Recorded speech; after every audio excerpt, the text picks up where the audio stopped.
కొల్లు రవీంద్ర ఇంటి పక్కనే విచ్చలవిడిగా బెల్ట్ అమ్ముతుంటే ఇంత చేతకాని మంత్రిగా ఏదో మాట్లాడితే మీడియా కోసం మంత్రి పదవి కోసం ఏంటి అతను అదేంటంటే డమ్మీ మంత్రి. ఇది వాంటెడ్ గా చేస్తున్నారు, కక్ష సాధింపుగా చేస్తున్నారు. కక్ష సాధింపుగా చేయాల్సినటువంటి అవసరం మాకు లేదు. ఇవాళ మీరు ప్రజలని దోచారు కాబట్టి, ప్రజాధనాన్ని దోచారు కాబట్టి, ప్రజల ఆరోగ్యాలతో ఇవాళ మీరు ఆడుకున్నారు కాబట్టి మేము ఖచ్చితంగా దీని మీద ఆనాడు పోరాటం చేశాం. ఈ రోజు సాక్ష్యాలు మొత్తం కూడా దొరికిన తర్వాత మొత్తం కూడా అందరినీ ఎవరైతే దీంట్లో ఉన్నారో, ఎక్కడెక్కడికి ఎవరి ప్యాలెస్లకి ఈ డబ్బులు మళ్ళాయో, ఎవరి ప్యాలెస్ నుంచి హవాలా ద్వారా విదేశాలకు వెళ్ళాయో అన్ని కూడా బయటకు వస్తున్నాయి. ఎవరు దీంట్లో తప్పించుకునే పరిస్థితి ఉండదు.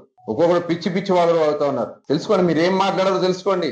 గిఫ్ట్లు తీసుకుంటే తప్పు లేదన్నటువంటి వ్యక్తి, దుర్మార్గమైనటువంటి వ్యక్తి, ప్రజల బియ్యాన్ని దోచుకున్నటువంటి వ్యక్తి, పేదవాడికి చెందినటువంటి రేషన్ బియ్యాన్ని గోడౌన్లో పెడితే పంది కుక్కలాగా మెక్కి చివరికి వాళ్ళ భార్యల పేరు మీద ఉన్నటువంటి సంస్థల్లో కూడా సిగ్గు లేకుండా చేసినటువంటి వ్యక్తులు వాళ్ళు. పెద్ద పాలేరని చెప్పుకున్నటువంటి వ్యక్తులు. మీరు పాలేరికం చేస్తారేమో, మాది ప్రజాస్వామ్యం తెలుగుదేశం పార్టీ.